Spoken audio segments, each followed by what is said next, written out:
وهو الغفور الودود ذو العرش المجيد فعال لما يريد هل أتاك حديث الجنود فرعون وثمود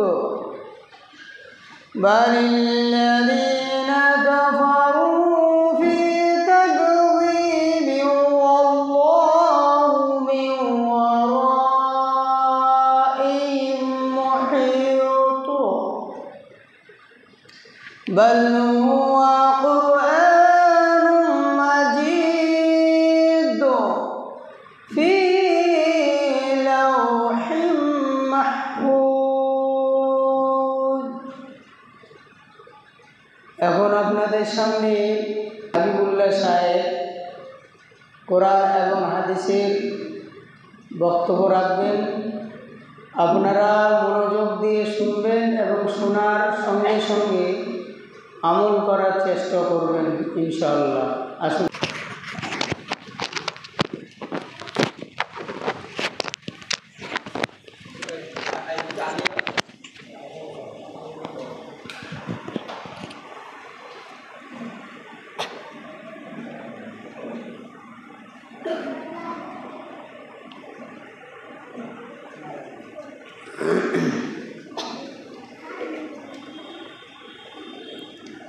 السلام عليكم ورحمة الله وبركاته إن الحمد لله نحمده ونستعينه ونستغفره ونعوذ بالله من شرور أنفسنا ومن سيئات أعمالنا من يهده الله فلا مضل له ومن يضلل فلا هادي له وأشهد أن لا إله إلا الله وحده لا شريك له وأشهد أن محمدا عبده ورسوله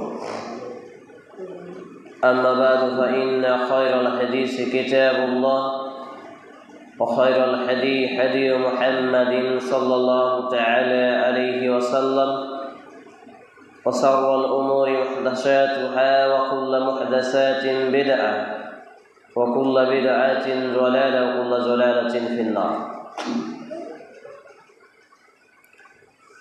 رب اشرح لي صدري ويسر لي أمري واحلل عقدة من لساني يفقهوا قولي رب يسر ولا تؤشر وتمم بالخير رب زدني علما رب زدني علما رب زدني علما সমস্ত প্রশংসার মালিক একমাত্র আল্লাহ রাব্বুল আলামিন, যে আল্লাহ রাব্বুল আলামিনের প্রশংসা করে শেষ করা অসম্ভব।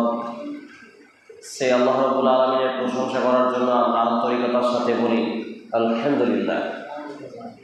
অতঃপর অসংখ্য দরুদ ও সালাম শান্তি ধারা বর্ষিত হোক সর্বকালের শ্রেষ্ঠ মহামানবের প্রতি। আমরা বলি আল্লাহুম্মা সাল্লি আলাইহি আল্লাহুম্মা বারিক আলাইহি সাল্লাল্লাহু তাআলা আলাইহি ওয়াসাল্লাম।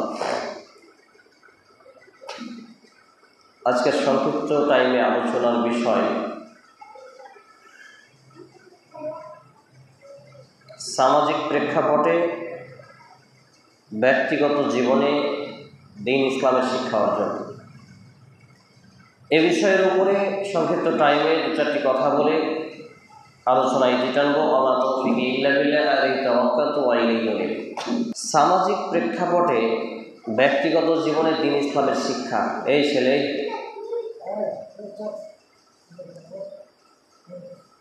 আমাদের সমাজে বর্তমান সময়ে বিভিন্ন ফিতনা, ফাসাদ অন্যায় অপকর্ম পাপ কর্মের মধ্যে আমরা জীবনকে পরিচালনা করছি। প্রোপাগান্ডা, যার মধ্যে মুসলিমরা আজকে মাতিয়ে তুলেছে তাদের জীবনকে। রাজনৈতিক জীবনে বিভিন্ন রাজনৈতিক দলে সামিল হয়ে তারা রক্তের হোলি খেলা খেলছে। এক মুসলিম অপর মুসলিমকে হত্যা করতেও দ্বিধাবোধ করে না, একজন মানুষ অন্যজন মানুষকে হত্যা করতে দ্বিধাবোধ করে না, একজন মানুষ অন্যজন মানুষকে লুণ্ঠন করতে দ্বিধাবোধ করে না, যেটা একটি কঠিন এবং ভয়াবহ ফিতনা। এবং এই কঠিন ভয়াবহ ফিতনা এটি আমাদের সমাজে বেশি হওয়ার কারণ হলো কোরআন এবং হাদিসের জ্ঞান আমাদের খুবই কম। আবার যাদের কোরআন এবং হাদিসের জ্ঞান আমাদের আছে, তাদের কোরআন এবং হাদিসের উপরে আমল খুবই কম। আবার একাংশ কোরআন এবং হাদিসের জ্ঞানও আছে, আমলও আছে, কিন্তু আবার তাদের বলা কম, প্রচার কম। চারিদিক মিলিয়ে মানুষ শুধু নিজের স্বার্থকে উদ্ধার করার জন্য, কেউ দুনিয়াকে ভোগ করার জন্য, আবার কেউ আখিরাতকে সামথিং কিছু লোক আখিরাতকে মূল্যায়নের জন্য, পরকালের জীবনকে সুখময় করার জন্য প্রত্যেক হাজারে একজন ব্যক্তি, নারী পুরুষ, তারা প্রচেষ্টা করে যাচ্ছে এবং কিয়ামত পর্যন্ত করে যাবে। তো আল্লাহ তাআলা আমাদেরকে সেই প্রচেষ্টাকারী হিসেবে কবুল করুন। আমি অন্তত পক্ষে বলি আমিন। এই দরজাটা একটু লাগিয়ে দিতে হবে, মেয়ে ছেলেগুলো যাতায়াত করছে, দেখা যাচ্ছে এই দরজাটা। সম্মানিত উপস্থিতি, ভাই এবং বন্ধুগণ, এইটা লাগালে হবে, কাছেরটা। আল্লাহ রাব্বুল আলামিন সূরা আল বাকারা 2 নম্বর সূরার প্রথম পারা 21 নম্বর আয়াত পৃষ্ঠা নম্বর 5-এ একটি গুরুত্বপূর্ণ কথা বলেছেন। সেটি হলো আল্লাহ তাআলা তিনি বলছেন, ইয়া আইয়ুহান নাসু উবুদু রাব্বাকুমুল্লাযী খালাকাকুম ওয়াল্লাযীনা মিন ক্বাবলিকুম লাআল্লাকুম তাত্তাকুন। সূরা আল বাকারা 2 নম্বর সূরা 21 নম্বর আয়াত, প্রথম পারার পৃষ্ঠা নম্বর 5। তো আল্লাহ তাবারক ওয়া তাআলা এই আয়াতে কারিমায় তামাম মানব জাতিকে ডাক দিয়ে বলেছেন। অন্যত্র তিনি বলেন ইয়া আইয়ুহান নাস, ইয়া আইয়ুহাল্লাযীনা আমানু, কিন্তু এখানে তিনি বললেন ইয়া আইয়ুহান নাস, মানে যতগুলো মানুষ পৃথিবীর বুকে আছে, সে যে কোনো ধর্মের, বর্ণের, রং, চেহারা, রূপের, হাইট, গঠনের হোক না কেন, সকলকে ডাক দিয়ে তিনি বলছেন যে তোমরা তোমাদের পালনকর্তার ইবাদত করো। তাহলে সকল মানব জাতিকে আল্লাহ তাআলা কার ইবাদত করতে বললেন?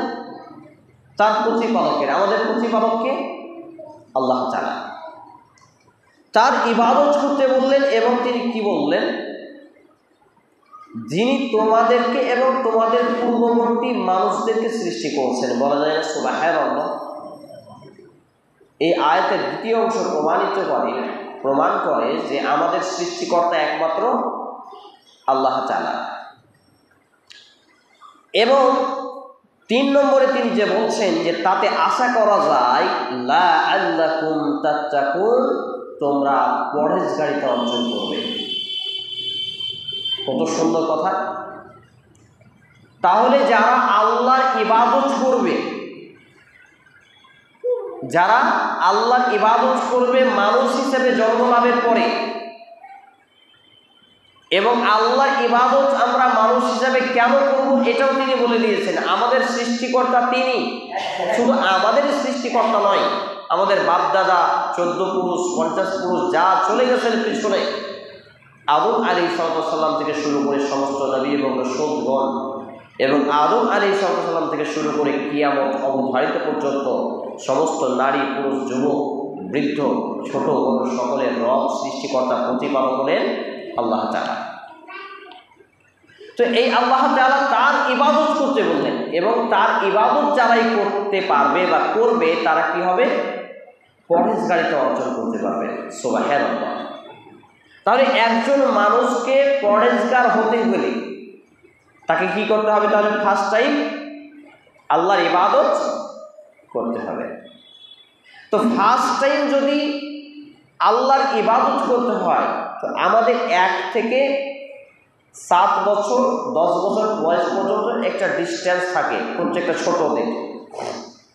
শৈশবে 0 থেকে নিয়ে 7 বছর থেকে 10 বছর সময় পর্যন্ত একটা সময় আমাদের দেওয়া হয়েছে, যে সময়টা আমাদের উপরে সালাত ফরজ হয়নি, সিয়াম ফরজ হয়নি, অন্যান্য বিধান ইসলামের ফরজ হয়নি। তাহলে এই সময়টা কি আমরা ইবাদত করি না? বা এই সময়টা কি আমাদের ইবাদত করার প্রয়োজন নেই? অবশ্যই এই সময়টাও আমরা ইবাদতে থাকি, জানতে অজান্তে, এবং এই সময়টাও আমাদের ইবাদত আছে। সেই ইবাদতটা কি? ধর্মীয় জ্ঞান অর্জন করা। বোঝাতে পারলাম না? আল্লাহর রাসূল, আল্লাহর নবী মুহাম্মদ রাসূলুল্লাহ সাল্লাল্লাহু আলাইহি ওয়াসাল্লাম তিনি বলছেন যে মুরু আওলাদাকুম বিসসালাহ, তোমাদের ছেলেমেয়েরা যখন 7 বছর বয়সে উপনীত হয়, চলে আসে, পদার্পণ করে, তখন তাদের কি করো? বিছানাকে আলাদা করে দাও, সালাত নামাজের জন্য তাগিদ করো। যখন তাদের বয়স 10 বছর হয়ে যায়, হালকা প্রহার করো, মানে মার দাও যদি তারা সমাতে গাফলতি করে। তাহলে এখান থেকে যেটা বোঝা যাচ্ছে 1 থেকে 7 কিংবা 10 বছর বয়স পর্যন্ত আমাদের উপরে সালাত, সিয়াম, নামাজ, রোজা, হজ, যাকাত ফরজ হয়নি। তো এই সময়টা আমাদের যে জ্ঞানটা দিতে বলা হলো আমাদের পিতামাতাকে, যে বিষয়, এটা প্রত্যেক পিতামাতার উপরে ফরজ। সেটা ছিল কি? ছেলেটা ডান হাতে পানি পান করছে কি বাম হাতে করছে, এটা তাকে দৃষ্টি লক্ষ্য করা। খেতে বসেছে বাম হাতে খাচ্ছে নাকি ডান হাতে খাচ্ছে, এটা কে শিক্ষা দিবে?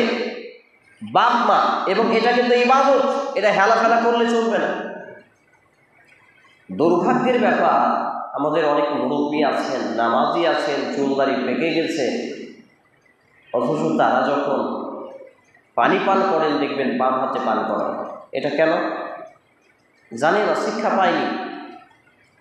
তাহলে আমাদের শৈশব থেকে নিয়ে 10 বছর পর্যন্ত একই রকম ধারাবাহিক যে ট্রেনিংটা বাড়ি থেকে পাবে, এই জন্য বলা হয় যে মা হচ্ছে পৃথিবীর সব থেকে বড় শিক্ষিকা, আর বাপ হচ্ছে পৃথিবীর সব থেকে বড় শিক্ষক একজন ছেলে এবং মেয়ের জন্য।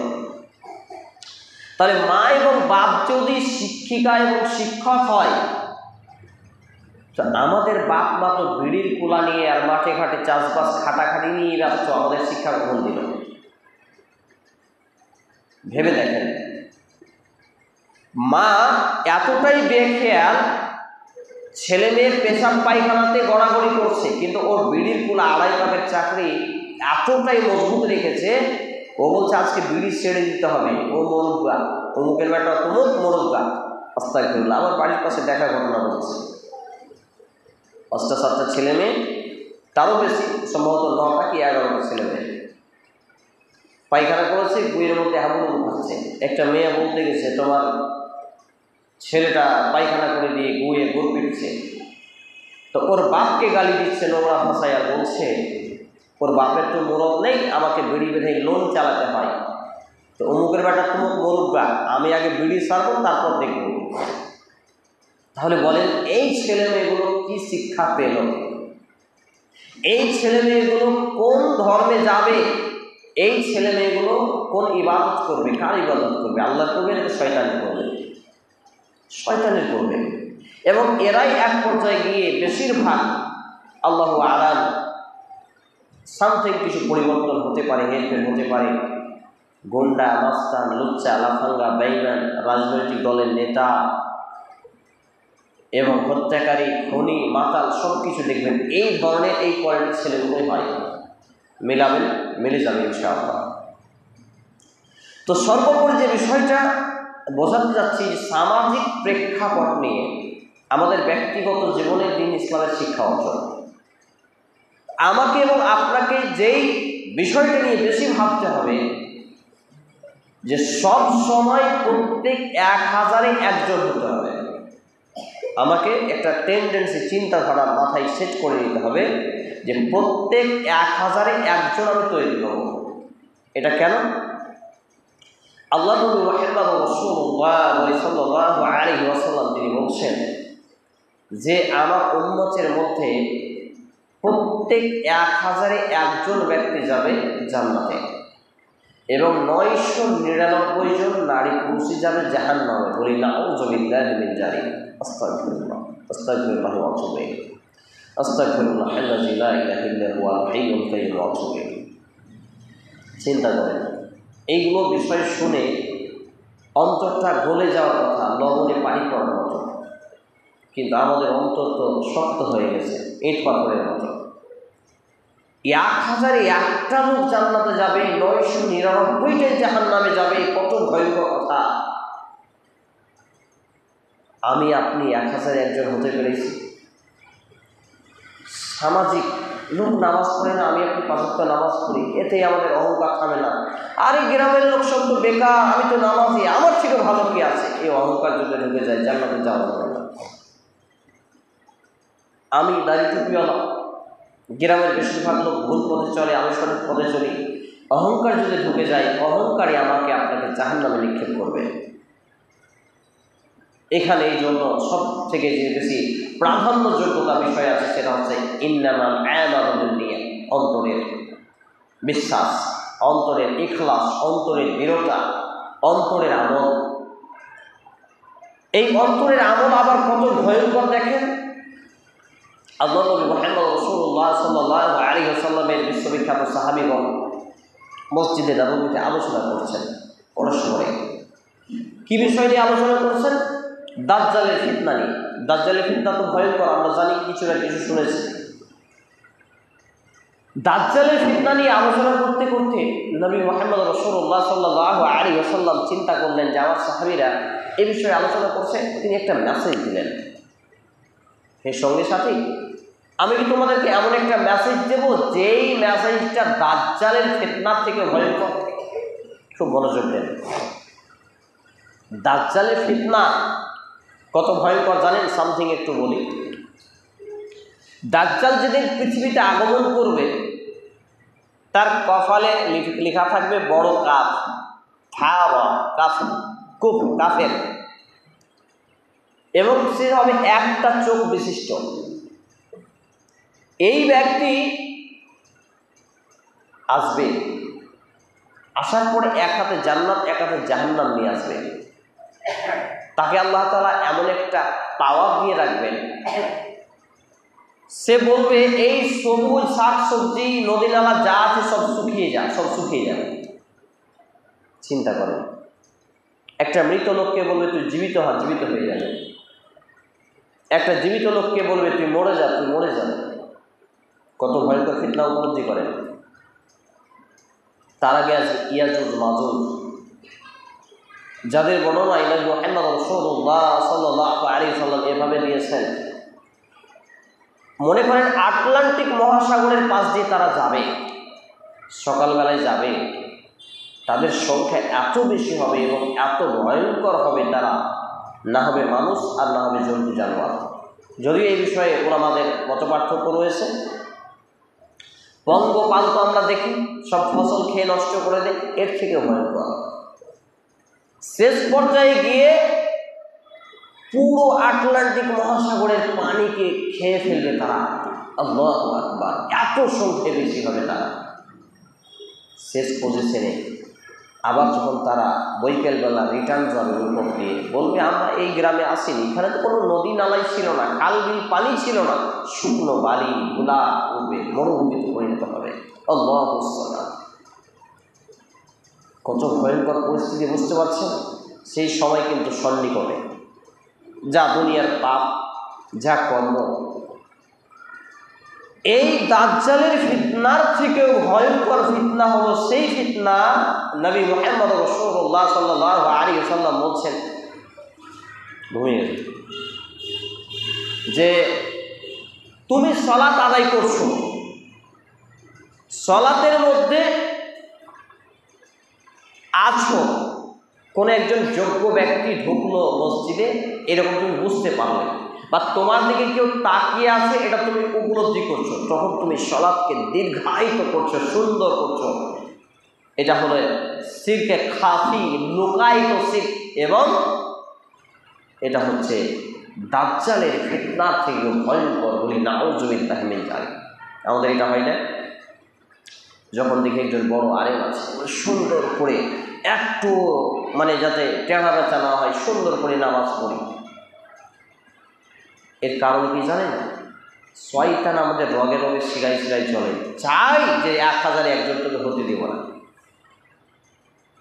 আর এই জন্য দেখবেন যে যতই ইমানদার শয়তান তাকে বেশি এই পথে নিয়ে যায়। এটা কিভাবে বুঝবো?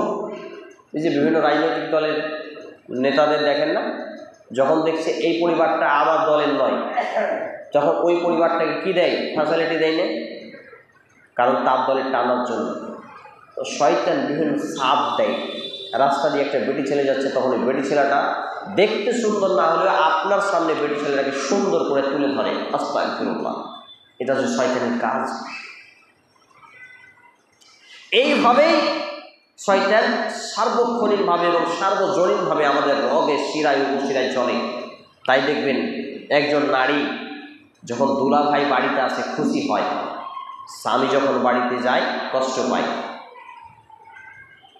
দুলাভাই যখন আসে তার খাবার এঠোটা তুলতে সে আনন্দ পায়, আর স্বামী যদি 1 গ্লাস পানি ঢেলে চায়, পানিটা ঢেলে দিতেও কষ্ট পায়।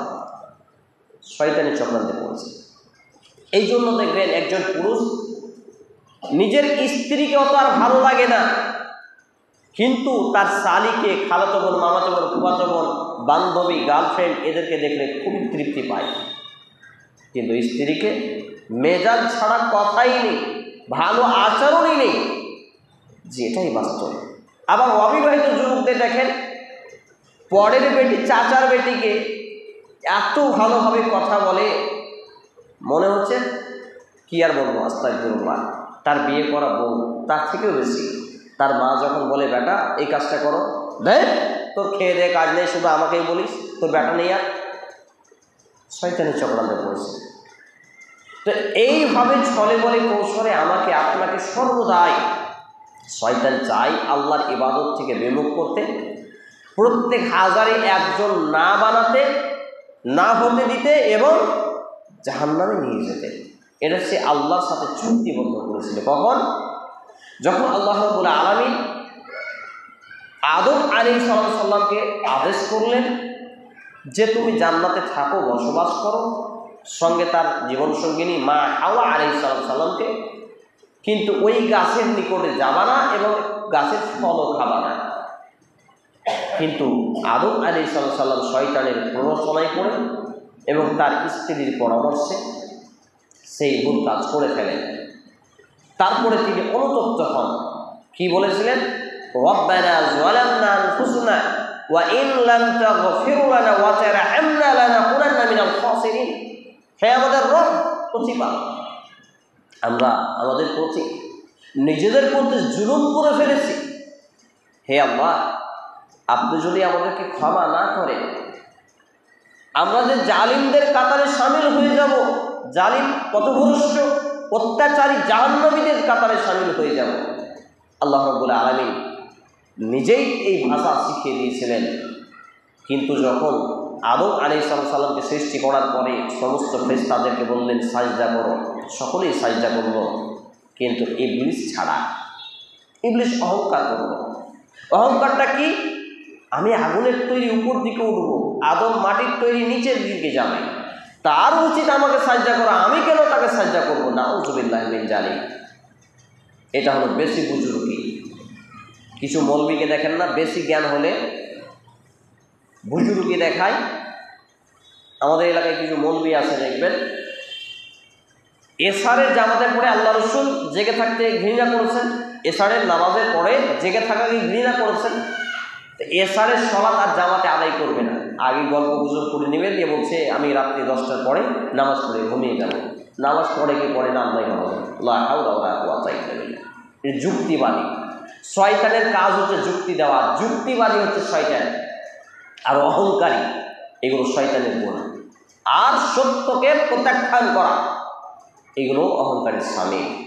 আর আল্লাহর বিধানকে এড়িয়ে যাওয়া, লঙ্ঘন করা, শুনছি কিন্তু মানলাম না, এটাও কিন্তু শয়তানের কি বৈশিষ্ট্য, সিফাত, শয়তানি গুণের গুণ এইগুলো। আরেকটা কি, আল্লাহকে সাজদা করা। একটা চিন্তা করেন, আল্লাহর আদেশ হচ্ছে আদমকে সাজদা করা, কটা ছিল? মাত্র একটা। আল্লাহর আদেশ আমাদের প্রতি কটা? 34টা সাজদা করা। 17 দুগুণে 34। তো আমরা যদি আল্লাহর আদেশ, এই আদেশকে লঙ্ঘন করি, দিনের রাতে 17টা সাজদা, আর শয়তান ইবলিস মাত্র একটা সাজদা লঙ্ঘন করার কারণে লাঞ্ছিত এবং জাহান্নামী বলে ঘোষণা হলো, তা আমি আপনি যে আল্লাহর আদেশকে লঙ্ঘন করছি, আমার অবস্থান কোথায়? এই জন্য আমাদের মনে শয়তান একটা সুড়সুড়ি দিয়ে থাকে, কি আমি নামাজ না পড়তে পারি, আমার ঈমানটা খুব ভালো। জি সম্মানিত উপস্থিত ভাই এবং বন্ধুগণ, তাহলে আল্লাহ রাব্বুল আলামিন সূরা আল বাকারা 2 নম্বর সূরা 21 নম্বর আয়াত 5 নম্বর পৃষ্ঠা প্রথম পাড়ার মধ্যে আমাদেরকে জানালেন যে ইয়া আইয়ুহান নাসু উবুদু রাব্বাকুমুল্লাযী খালাকাকুম ওয়াল্লাযীনা মিন ক্বাবলিকুম লাআল্লাকুম তাত্তাকুন। হে মানুষ সম্প্রদায়, তোমরা আল্লাহর ইবাদত করো, যিনি তোমাদেরকে এবং তোমাদের আগের সমস্ত নারী পুরুষ মানুষকে সৃষ্টি করেছেন। এর মাধ্যমে তোমরা প্রকৃত অর্থে পরেশগারিতা এবং মুত্তাকি এই যে পথ, এটা অর্জন করতে পারবে। দ্বিতীয় কথা, এই যে রমাজানে আমরা দীর্ঘদিন যাবৎ একটা রুলস অফ ল সিস্টেমেটি পালন করে আসলাম। দিনের বেলায় এই বিড়ি খাওয়া যাবে না, রোজা আছি। কেন? বিড়িতে আপনি খান না, ধোঁয়া বের করে ফেলে দেন, তাহলে রোজা অবস্থায় টানা যায় না? এটা কথা বলেন, টানা যায় না? বিড়ি যদি না টানা যায়, তো হুজুর যে দাঁতে গুল, কুত্তার গু ঘষতে আসে নামাজের আগে, তাহলে বোঝা যাচ্ছে যে হুজুররাই ধর্ম ব্যবসায়ীতে পরিণত হয়েছে। এইভাবে আমাদের সমাজ পাপকে পাপই মনে করে না। আবার একটা স্লোগান এসছে, বাংলাদেশের একজন বন্ড মৌলবীর বক্তব্য শুনছিলাম, ফেসবুকে আসলো, হাত দিলাম তো, বলছে যে পাপকে ঘৃণা করো, পাপীকে নয়। আস্তাগফিরুল্লাহ। এই যে কোথাকার ফতোয়া আল্লাহ জানে, পাপকে ঘৃণা করো, পাপীকে নয়, কোথাকার এটা মন্ত্র? তো পাপকে যদি ঘৃণা করে, পাপীকে নয়, তাহলে শয়তানকে ঘৃণা করা যাবে না নাকি? আস্তাগফিরুল্লাহল আযীম। যেমন এই যে ধূমপান, বিড়ি খাওয়া, এটাকে মানুষ পাপই মনে করে না। কি মনে করে? কি হবে? রেলগেটে পড়ছি তো বলছে বিড়ির ধোঁয়াতেই, আগে তো ওই কয়লার গাড়ির, মালগাড়ি, ট্রেন গাড়ি চলতো, দিয়ে ধোঁয়া হতো, এনজিপি গাড়ি, ওর থেকেও বেশি ধোঁয়া। রেলগেটে যখন ফেঁসে যাচ্ছি, বিড়ির ধোঁয়াতে চলা যায় না, এত দুর্গন্ধ। আমি চিন্তা করছি, যেই সব লোকগুলো বিড়ি খাচ্ছে, এই সব লোকগুলোর স্ত্রী পাশে ঘুমায় কি করে গো? না ওরাও বিড়ি খায় রাতে, তাহলে গন্ধ পায় না। এই যে অবস্থায় বিড়িখোরদের স্ত্রী পাশে ঘুমায় কি করে? বাই চান্সের কথা বলছি, যদি মিসওয়াক দাঁতন করতে একবেলা ভুলে যায়, নিজেকে মনে হয় মুখ দুর্গন্ধ করছে। আর এরা দিনে রাতে 1 মুঠা 2 মুঠা করে বিড়ি সিগারেট টানছে, এদের মুখে দুর্গন্ধ হয় না? আবার তারা অনেকে নামাজি, আবার যারা গুণ করে, এদের মুখের দুর্গন্ধটা আরও ভয়ঙ্কর। আবার এই গুণ করার সাথে অনেক মৌলবীও সংযুক্ত, গুণ করে এসে ইমামতি করে। দ্বিতীয় কথা হলো যে রমজান মাসে যে কাজগুলো আমাদের জন্য দিনের বেলা আমরা করিনি, এমন কিছু কাজ, বিড়ি খাইনি, জর্দা খাইনি, তারপর আরও গান শুনিনি, ফিল্ম দেখিনি, তো শুধু কি এটা রমজানের জন্য হারাম নাকি এখনো হারাম? এখনো হারাম। অনেক বেটা ছেলে আছে আবার ওই আপনার রোজা অবস্থায় গার্লফ্রেন্ডে ফোন দিয়েছে, জি এখন রোজা আছি, এখন কথা বলবো না, রোজা দুর্বল হয়ে যাবে। কখন কথা বলবো? ইফতারের পরে। আস্তাগফিরুল্লাহ। মানে গার্লফ্রেন্ডের সঙ্গে কথা চ্যাটিং হবে কখন? ইফতারের পরে। ইফতারের পরে মানে কি হলো? ইবাদত হলো না পাপ হলো? পাপ হলো। এইভাবে সামাজিক প্রেক্ষাপটে একটা একটা করে যদি আমরা আলোচনা করি, আলোচনা শেষ হবে না। এবং মাঝে মাঝে দুঃখ লাগে, এত চিন্তা হয়, বুঝলেন, এত কিছু আমাদের চোখের সামনে হচ্ছে, কিন্তু আমরা অন্তত মুখ দিয়ে একটা শব্দ বলি, সুন্দরভাবে বলেন, দাদা আপনি এটা করছেন কি ঠিক করছেন, এই ভাষাটুকু আমরা হারিয়ে ফেলেছি। তাহলে আগামী প্রজন্ম, এই যে ছোটো ছোটো বাচ্চাগুলো, এরা কোথায় যাবে? এরা কোথায় যাবে? গতকালকে খুব বেশি হলে ছেলেটার বয়স 7 থেকে 8 বছর হবে, তো বলছে এই তোর মাকে অমুক করি, আস্তাগফিরুল্লাহ। ও তখন বলছে এই তোর বোনকে অমুক করি। আমি ওদেরকে বললাম, এই ছেলে এরকম কেন করছো? তো বোঝাই যে এই ছেলেটার ভাষা খারাপ, কিন্তু ওই ছেলেটাও গালি দিয়েছে। তখন আরেকটা ছেলে বলছে, আমি মৌলভী সাহেব দেখতে পেয়েছি না? দেখেন অবস্থা কি, এঁচড়ে পাকা বলে না, এঁচড়ে পাকা, কাঁঠাল পাকা, ওই এঁচড়ে পাকা হয়ে গেছে। তো এই ভাষাটা কি একদিনে শিখেছে? একদিনে শিখেনি। বা এই সিচুয়েশানটা কি একদিনে দাঁড়ালো? কোথা থেকে শিখলো?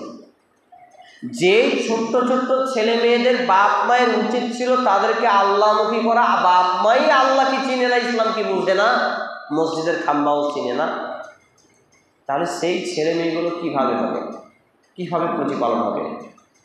সে যেই ক্যাটাগরিতে দেখছে সেই ক্যাটাগরিতে চলছে। এই জন্য আমি একটা কথা বলে থাকি, ওই বহমান পানি নদী বা গঙ্গাতে স্রোতের সাথে খড়কুটা ভেসে যায় না? তো আমাদের মুসলমান সমাজে বেশিরভাগ বাপ মা এই খড়কুটা আবর্জনা যেমন স্রোতের ফেনাতে ভেসে চলে, এইরকমভাবে ভেসে চলছে। সমাজ যেভাবে চলছে তারাও সেভাবে চলছে। আপনি একটু ইসলাম মানতে যান, বলবে এই ছড়া সমাজগুলো কি, বলবে ছেলেটা বেশি বুঝেছে, বলবে এত বড় মৌলবি কি ভুল বলেছে।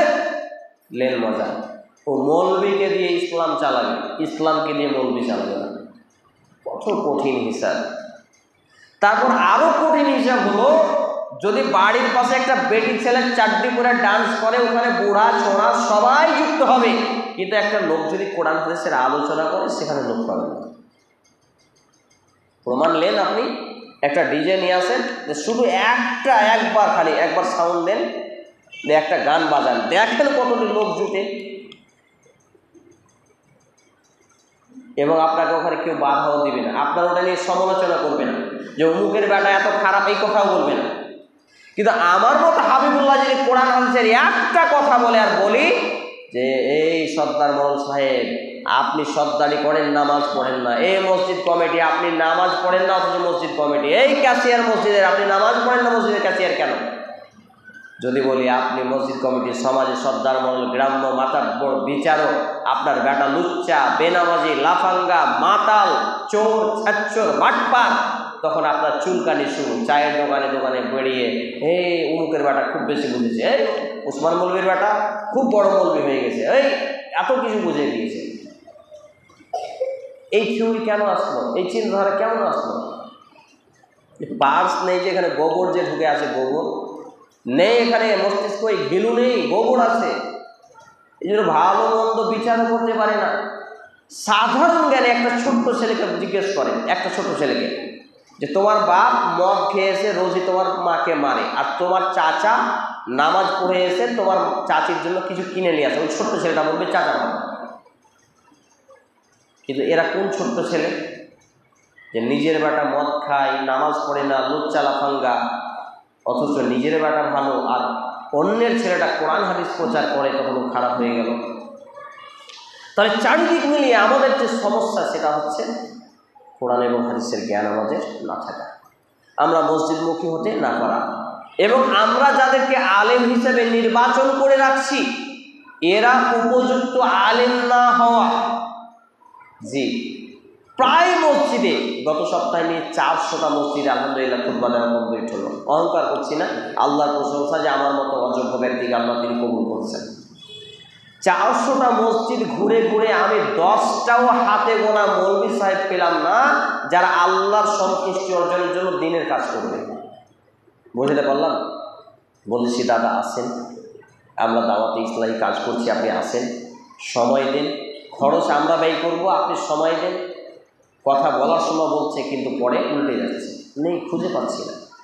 শুধু কি তাই, মুখে যা ফতুয়া নেই ফতুয়ার সঙ্গে আমলে মিল নেই। তখন আমাকে কি বলছে জানেন? অহংকারী মৌলবী, বেশি বেশি আপনি মানতে পারছেন সেই আপনি সব এইভাবে কথা বলবেন, আমাদের কোনো দাম নেই সমাজে, আপনি আপনার নাম ছড়াচ্ছেন, আমাদের নাম কোথায়? তো বলেন আমি কি কারোর নাম ধরে বললাম যে এই মৌলবীটা এরকম, না কাউকে চিনিয়ে দিলাম? আমভাবে কথা বলছি তো আমি। তো এতেও কিছু মৌলবী সাহেবদেরও চুলকানি শুরু হয়ে গেছে। আর একটা লজ্জার ব্যাপার কি জানেন? মৌলভী সাহেবরাই 5 ওয়াক্ত নামাজ আদায় করে না, অধিকাংশই। খবর নিয়ে দেখেন, লা হাওলা ওয়ালা কুওয়াতা ইল্লা বিল্লাহ। মৌলভী সাহেবরাই 5 ওয়াক্ত নামাজ পড়ে না। একবার আমার নামে সরালো, আমার গ্রামে ফজরের নামাজ পড়ে না। এই দাদা বা কাকা এনার মতো বয়সের একজন ব্যক্তি আমার বাড়ি গেলেন।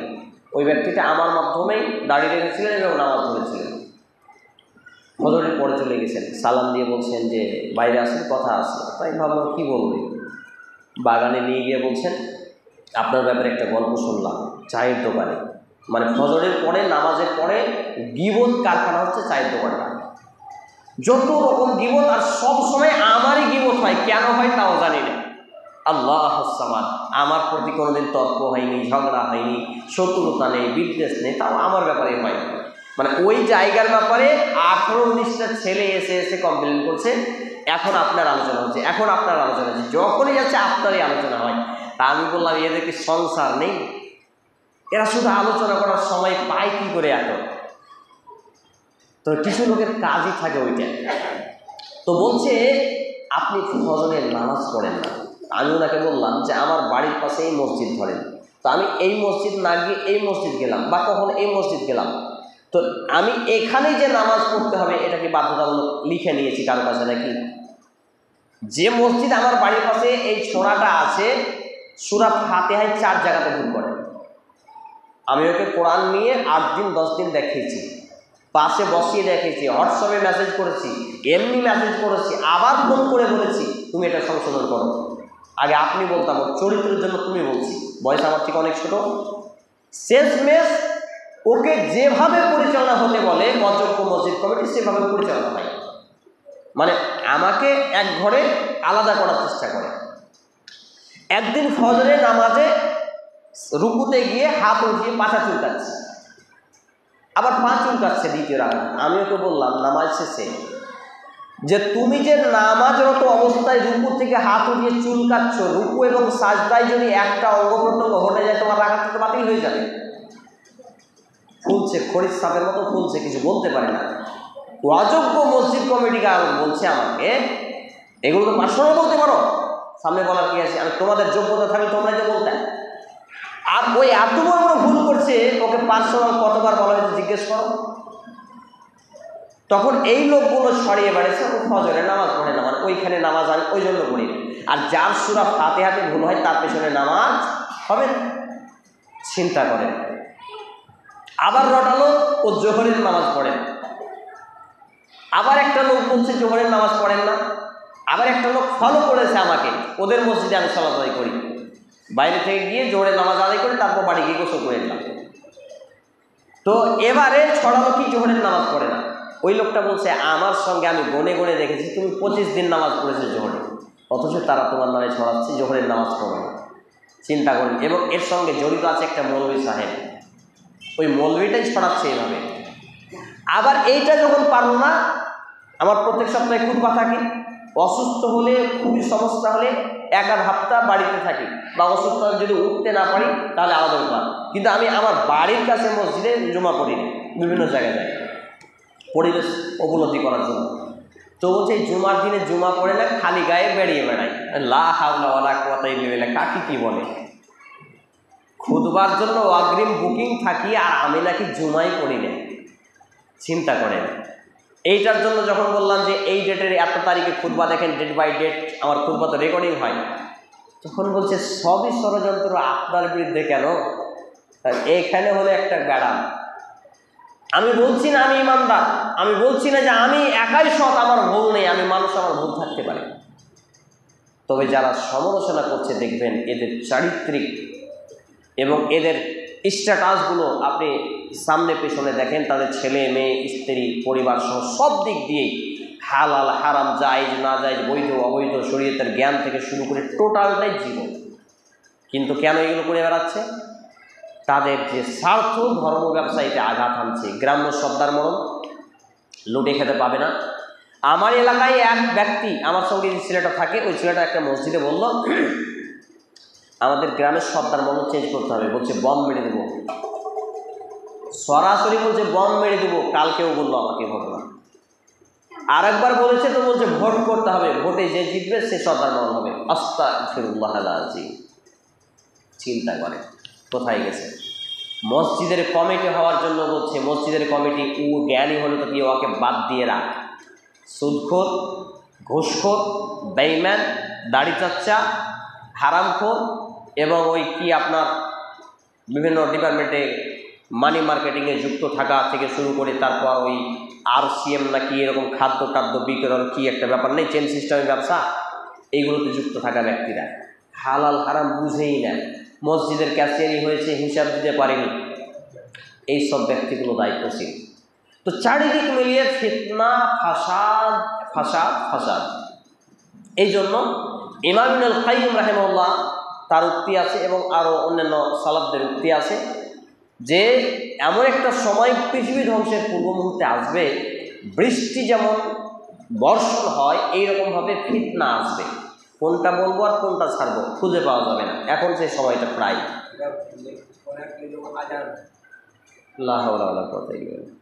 তো সেই সূত্রে আমাকে এবং আপনাকে যে চিন্তাটা রাখতে হবে, এই ফিতনাগুলো থেকে বাঁচার চেষ্টা করতে হবে। আর এশারের নামাজ একটা বলেই দিই, এখন 8:30টার আগে এশারের নামাজ পড়ার টাটকা ভণ্ডামি, জেনে রাখেন, বলবেন যে হাবিবুল্লাহ বলে গেছে, আর রেকর্ডিং হচ্ছে। 8:30টার আগে এশারের জামাত করার টাটকা ভণ্ডামি, ইসলামকে বাপতি সম্পত্তি মনে করা। কারণ আল্লাহ রাসূল সাল্লাল্লাহু আলাইহি সাল্লাম যতগুলো হাদিস বর্ণনা আসছে তার থেকে সবগুলো জোহর, আসর, মাগরিব, ফজর এই সালাতগুলোকে খাস করে আউয়াল ওয়াক্তে পড়ার নির্দেশ দিয়েছেন। আউয়াল মানে ফার্স্ট টাইম। আর এশার সালাতটাকে তিনি আখির ওয়াক্তে মানে শেষ ওয়াক্তে পড়ার কথা বলেছেন। তো আখির ওয়াক্তে গিয়ে আমাদের ওই রকম ঈমান নেই, ঘুমিয়ে যাব। তো কম করে আমরা গত সপ্তাহে আনোয়ার হক ফাইজি সাইখ হাফিজাহুল্লাহ তাআলা, চাঁদপুরের বিখ্যাত আলেম, অনেকে চিনবেন, তার সঙ্গে বসে আলোচনা করেছি এবং তিনিও এই বিষয়টা একবারে সুন্দরভাবে বলেছেন যে এরা আপনার আউয়াল ছাড়ে না, আর এরাও আউয়াল ছাড়ে না, মানে আখির বুঝে না।